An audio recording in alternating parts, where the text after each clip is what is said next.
Greetings and welcome to From the Basement. In this episode we're going to finish off the Koala project by putting in the menu system and adding in a few finishing touches.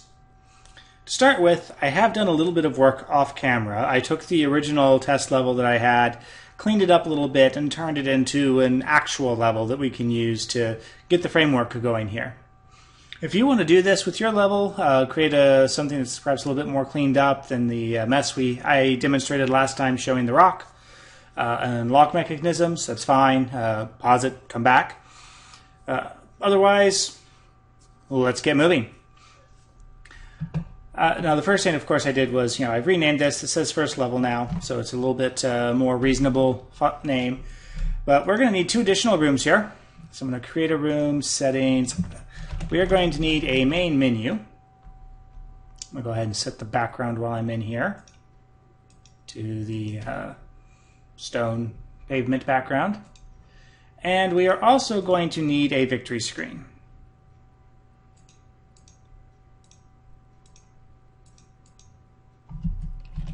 Now we don't need a losing screen, because in this particular game, if the player loses, we're just simply going to restart that specific room. We're not sending them to a specific game over, you suck, haha type of screen or anything like that. So just main menu, victory. Now, of course, our rooms are in totally the wrong order right now. Game Maker will start with the very first room, meaning our test room, which is not what we want. So I need to drag main menu up here, first level to there. Come on, first level. There we go. And victory there. So I have main menu, first level, victory. This, of course, will completely cut off my test rooms from normal gameplay, which is exactly what I want. I don't want those levels part of my normal gameplay. Now, if later on in development I decide, oh wait, I've got a new thing that I want to test out, I can just grab whichever one of these I want to test with, move it back up to the front, come on, do my testing, and then once I'm done, grab it, yank it back down here. Alright, so we've got our rooms created and ordered. Let's go ahead and get our objects created. We've got a whole bunch of GUI objects that we need to create. So let's start with our first, and that is the title object.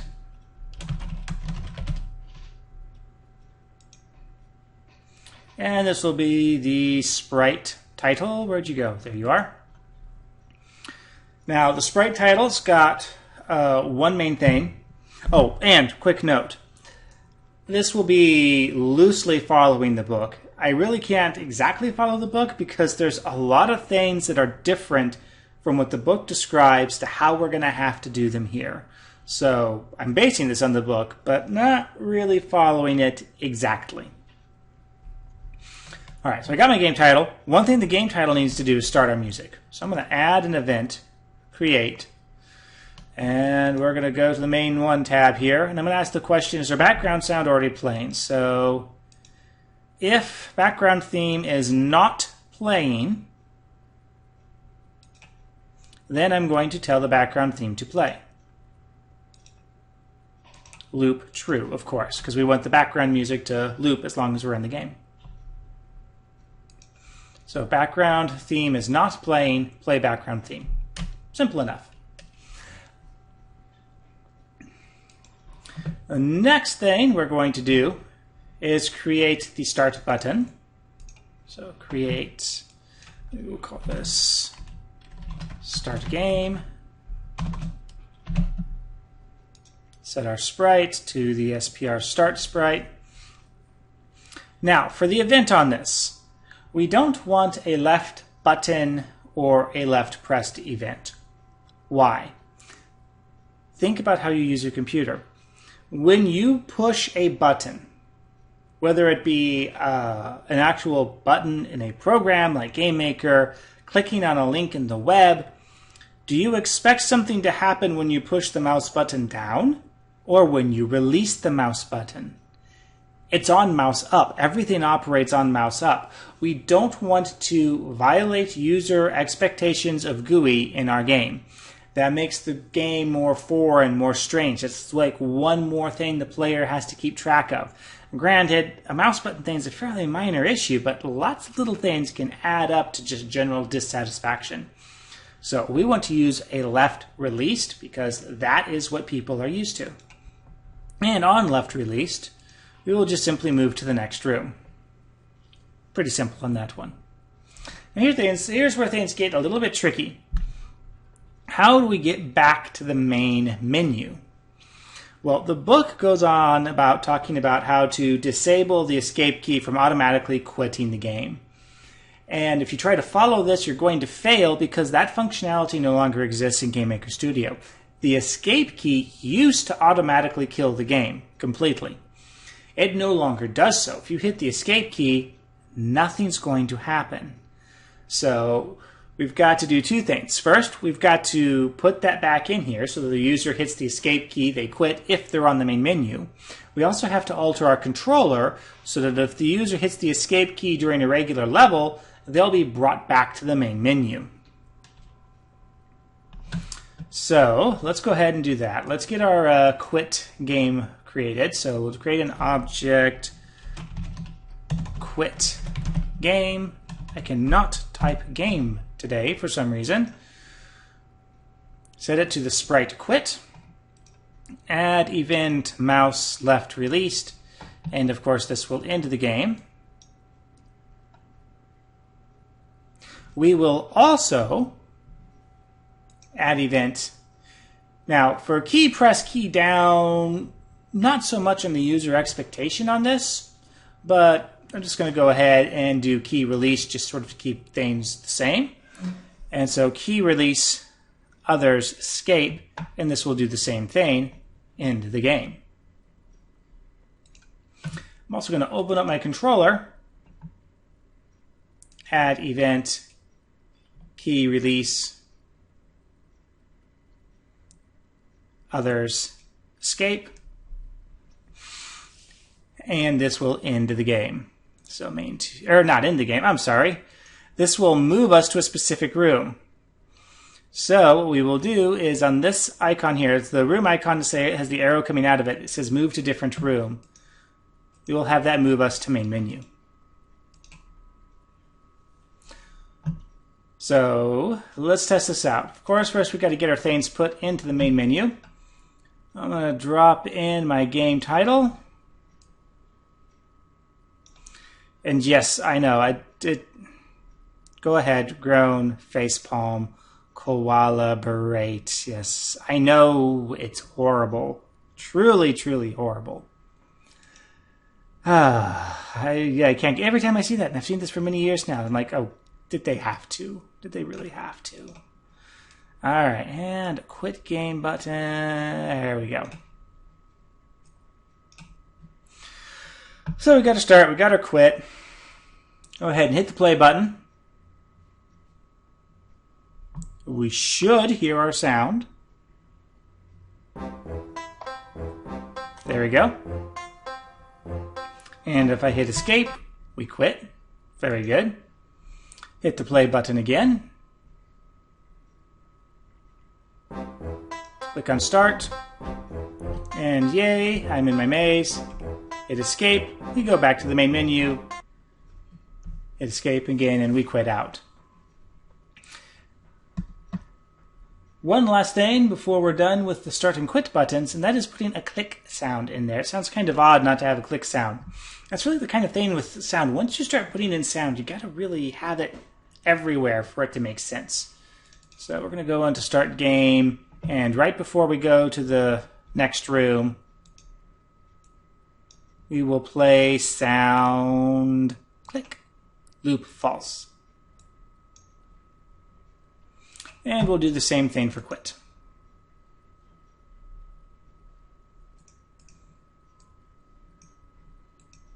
Obviously, we will not play a click SF sound effect when we hit the escape key.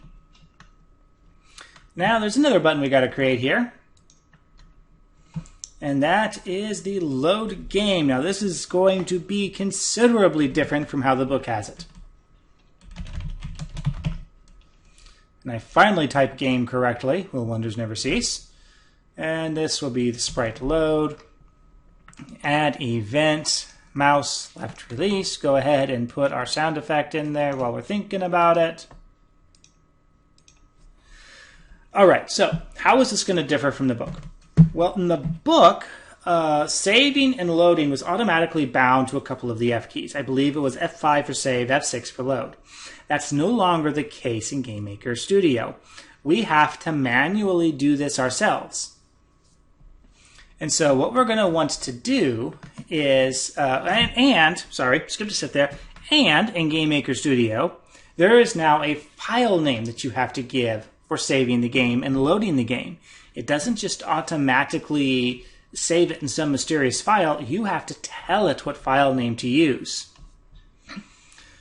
So what we will do is we'll just have the file name be Koalas, same as the project name. It does not have to be that way. It's just easy to remember. So under main 2, we have save and load. So I'm going to take that load game, drag it in here, and Koalas. And I'm going to go ahead and copy that. Actually, usually what I do is a Control-X, Control-V. It's just a personal quirk just to make sure that, yeah, I really did copy it. And so we're going to call that Koalas. I'm going to get that in my memory. And then what I'm going to do is I'm going to bring up the controller. And I'm going to add in an event, key release, function keys. F5 is a pretty common key for people to hit to save the game. So I'm going to bind this to the F5, and I am going to say save game, Control-V, Koalas. Those file names must match. It must, if you're saving the game as Koala, you need to load it as Koala. It's also a good idea, just in general, to give the user feedback. So I am going to drag in, this is purely on me, I'm going to drag in a message here and say, game saved.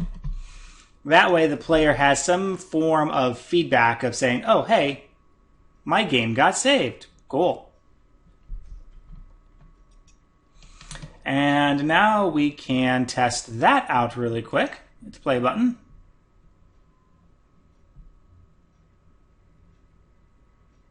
Oh, of course, it would help if we actually remember to put our load button in the room.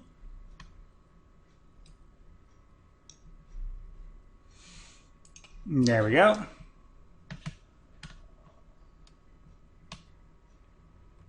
All right, so load's not going to do anything right now. Well, I take it back. I lied. It will do something because I was testing this off camera. If you click it, nothing should happen. So I am going to click on Start.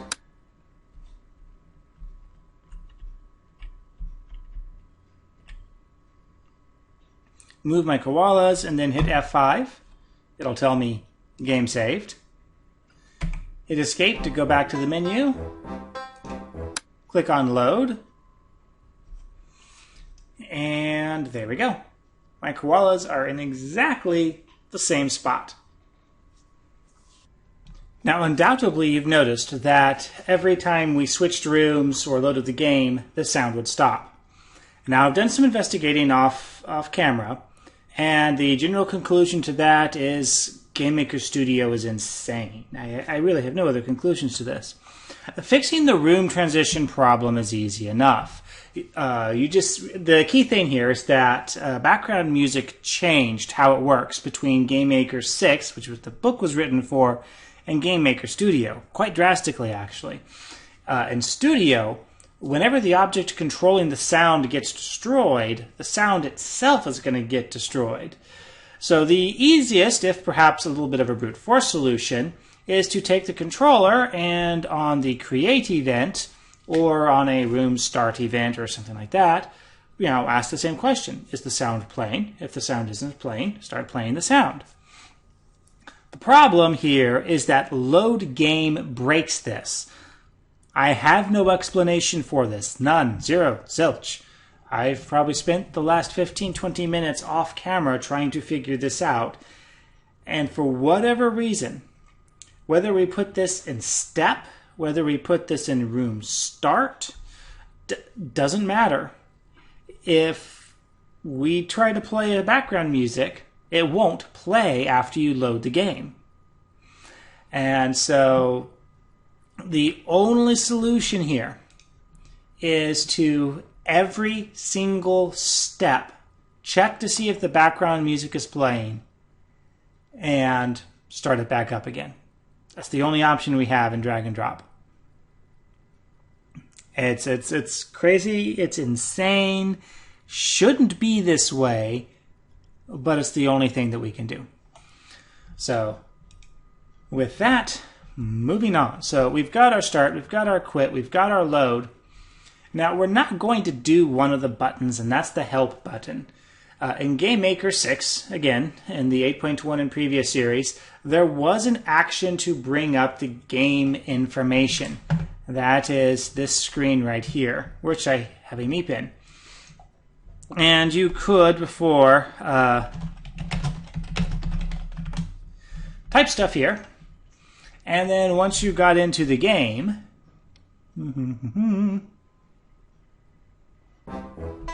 hit F1, which is currently not doing anything, and that screen would pop up. Now they have drastically altered how this works in Studio. It used to be that there was an action for this. I believe it used to be under Main 2, Show Information. As you can see, this is no longer there. We have a display message, we have an open URL. I'm pretty darn sure the button was right there. You had a Show Information command. We don't have that anymore in drag and drop functionality. You can still bring that up, but it's now a GML, the scripting language command. So we're not going to bother with setting up the help menu. So this will be good enough. Start, load, quit. So that's it for the title screen. Now let's get our victory done. It's our last object here. So we're going to create an object. I'm going to call this victory object. Set the sprite.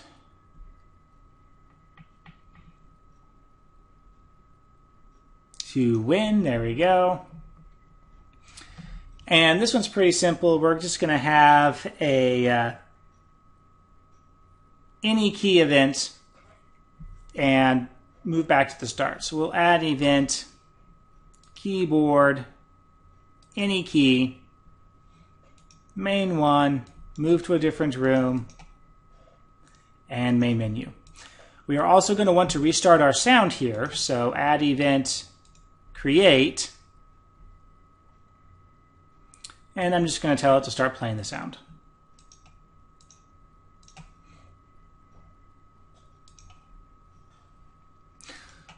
And go into our victory room,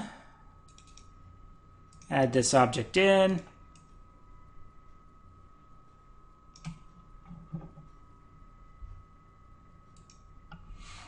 hit the play button,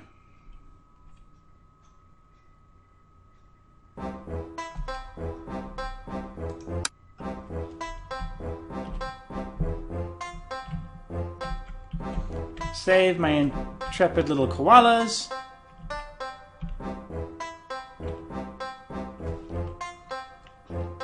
Which I guess I could have pressed the N key too. That would have been a little bit quicker.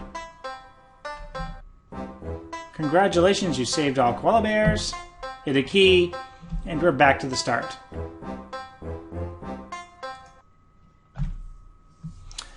Now, there's just a few more cleanup type things that we can do.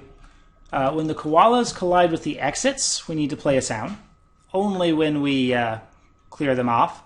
So when we do the destroy instance, or when we hit the exit, into main 1 here, we'll play sound, very first thing, and we will play the saved sound, loop false.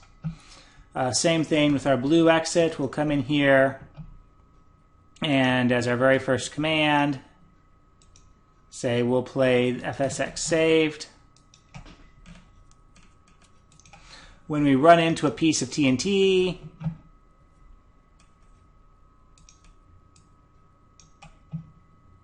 we'll play a sound, boom.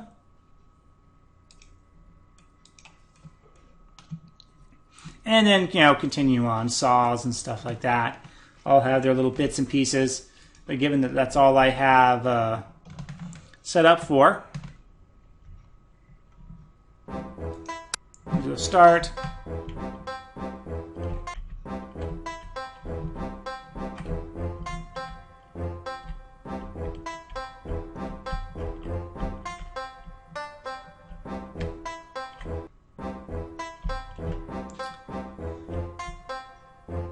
And apparently the Game Maker Studio sound system is a lot more broken than I thought it was. So I believe we're just simply going to have to leave it like that. Because honestly, at this point, I am not sure what the sound system is doing. It's not supposed to be acting like this. It has been pathologically bad the entire segment for this video. I'm beginning to suspect that maybe it's just something got corrupted in my project and I'd have to go through and redo everything. But the sound is not supposed to cut out like that. If I had to take a guess, it's because I've got that hack in there with every single step. I'm checking to see if that sound is playing. And if it's not playing, then I'm playing it. Could also be because Game Maker Studio does not like playing MIDI files, compressed files. So I'll do some research this off camera and post a follow-up video to this at some point. Well, that's pretty much koalas. So go out, make some levels, rescue koalas, and until the next video.